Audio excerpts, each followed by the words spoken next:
তো ভাই আবার চলে এসেছি নিউজ ভার্সের একটা নতুন এপিসোড নিয়ে। আমি Arko, welcome to the new video. আজকের প্রথম নিউজ শাহরুখ খানকে নিয়ে। পাঠান 2 এর অফিসিয়াল কনফার্মেশন দিয়ে দিয়েছে মেকার্সরা। যদি ডিটেইলে বলি, এর স্ক্রিপ্ট রেডি হয়ে গেছে, এমনকি শাহরুখ খান এর স্ক্রিপ্ট পড়েও নিয়েছে। নিউজ অনুযায়ী আদিত্য চোপড়া পাঠান 2 এর কাজ 2023 থেকে শুরু করে দিয়েছিল, আর এখন এর স্ক্রিন প্লেও রেডি হয়ে গেছে। কিন্তু মনে হয় পাঠানের ফার্স্ট পার্টের ডিরেক্টর মানে সিদ্ধার্থ আনন্দ আর এর নেক্সট পার্টটা ডিরেক্ট করবে না। এর সেকেন্ড পার্টের ডিরেক্টর হবে সম্ভবত আয়ান মুখার্জি অথবা আদিত্য চোপড়া নিজেই। মুভির শুট শুরু হবে সম্ভবত 2026 থেকে, কারণ শাহরুখ খান এখন কিং মুভির শুটে ব্যস্ত আছে। কিং মুভি একবার রিলিজ হওয়ার পরে শাহরুখ খান পাঠান 2 এর শুটিং সেটে ঢুকবে। বাই দ্য ওয়ে, পাঠানের মেন ভিলেন জন আব্রাহামের এখানে ব্যাক স্টোরিটাও দেখানো হবে। মানে পার্ট 2 এ দেখানো হবে জন আব্রাহাম কিভাবে একজন ভালো মানুষ থেকে এভাবে ভিলেন হয়ে ওঠে। পরে দুটো নিউজ জন আব্রাহামকে নিয়ে। প্রথম নিউজ হলো জন আব্রাহামের নেক্সট মুভি দ্য ডিপ্লোম্যাটের রিলিজ ডেট পিছিয়ে করে দিয়েছে 14ই মার্চ।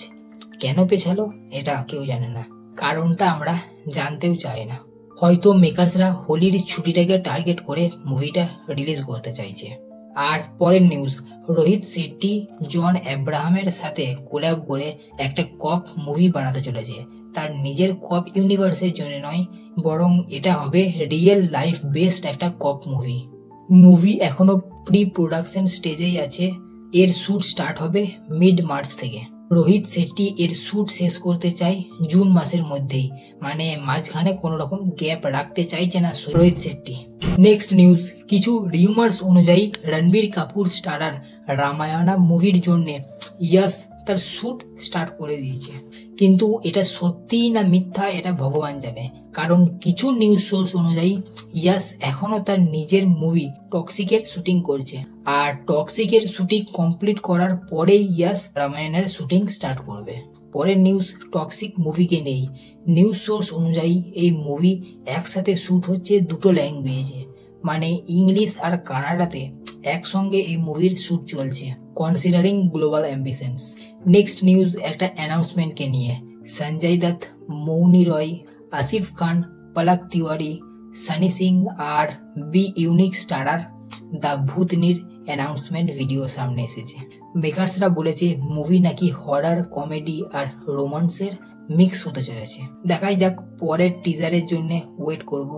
এখন এই অ্যানাউন্সমেন্ট ভিডিও দেখে মুভি ভালো হবে না খারাপ হবে এটা জাজ করে কোনো লাভ নাই। বাই দ্য ওয়ে, মেকার্সরা এর রিলিজ ডেট রিভিল করে দিয়েছে। মুভি রিলিজ হবে এই বছরেরই 18ই এপ্রিল। পরের নিউজ, তামান্না ভাটিয়া স্টারার ওডেলা মুভির সেকেন্ড পার্ট আসতে চলেছে। এটা সুপার ন্যাচারাল থ্রিলার টাইপের মুভি হতে চলেছে, যেটার সিকুয়েল হচ্ছে 2022-এ আসা ক্রাইম থ্রিলার মুভি ওডেলা রেলওয়ে স্টেশনের। টিজারটা ভালো লেগেছে, আর কিছু কিছু শট ছিল যেগুলো দারুণ। নেক্সট নিউজ, দুপাইয়া নামে একটা ওয়েব সিরিজের ট্রেলার এসেছে।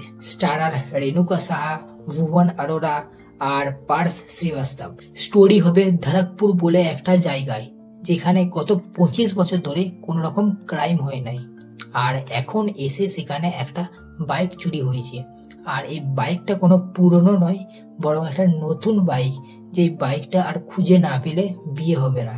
তাই এই সিচুয়েশনটা গোটাটাকে নিয়েই এই ওয়েব সিরিজটা ক্রিয়েট করা হয়েছে। বাকি সিরিজ হলো কমেডি ড্রামা টাইপের। সিরিজ রিলিজ হবে 7ই মার্চ প্রাইম ভিডিওতে। পরের নিউজ, প্রভাস স্টারার সালার মুভির রিলিজ হতে চলেছে 21শে মার্চ। এরকমই আরো কয়েকটা মুভির রিলিজ হতে চলেছে, যেমন শাহরুখ খান, করিশ্মা কাপুর আর মাধুরী দীক্ষিত স্টারার দিল তো পাগল হ্যায় মুভিও রিলিজ হবে। আর ধনুষ আর সনম কাপুর স্টারার রাজনা মুভিরও রিলিজ হতে চলেছে। নেক্সট আর আজকের শেষ নিউজ হলো হনুমান মুভির লিড রোলে থাকা তেজা সজ্জার নেক্সট মুভি মিরাই মুভির রিলিজ ডেট রিভিল করেছে মেকার্সরা। মুভি রিলিজ হতে চলেছে আগস্টের 1 তারিখে। তো এই হচ্ছে আজকের নিউজ। আবার দেখা হচ্ছে নেক্সট ভিডিওতে। বাই, সাবস্ক্রাইবটা করে দাও।